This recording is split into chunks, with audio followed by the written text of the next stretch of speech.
ফলত ঈশ্বরের ইচ্ছা এই পরমেশ্বর পিতা আজকে সব সন্তানকে উপস্থিত করেছেন, তার ইচ্ছাটা কি, কেন তিনি এনেছেন সবাইকে? আমরা তো এটা লাভের জন্য চাচ্ছি পরমেশ্বর পিতাকে, আমাকে এটা দাও, আমাকে ওটা দাও, আমাকে সেটা দাও, আর পরমেশ্বর পিতা আমাদেরকে তো দিচ্ছেন, আরও লাভ পাচ্ছি আমরা।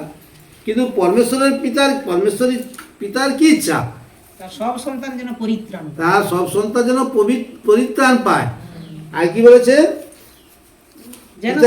যেন তোমাদের পবিত্রতা, যেন তোমরা ব্যভিচার হইতে দূরে থাকো। তোমরা সর্বদা কি পবিত্র হয়ে থাকো। আমাদেরকে পবিত্র হয়ে থাকতে বলছে পরমেশ্বর পিতার ইচ্ছা এটা।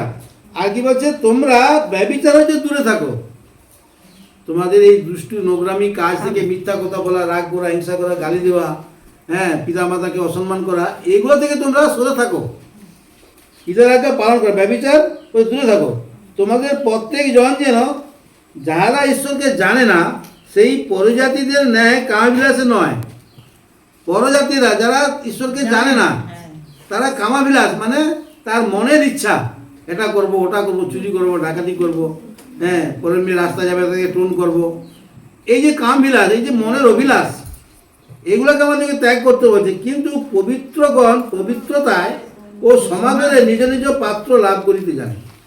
তাহলে পবিত্র হয়ে আমাদের সমাগরে কি পরমেশ্বর পিতা নিজ নিজ পাত্র লাভ করতে হবে। আমাদের যেটা মনের ইচ্ছা, পবিত্র হয়ে থেকে পরমেশ্বর পিতার কাছে প্রার্থনা করে সেই পবিত্রতায় যেন আমরা সেই পাত্র লাভ করতে পারি আমরা।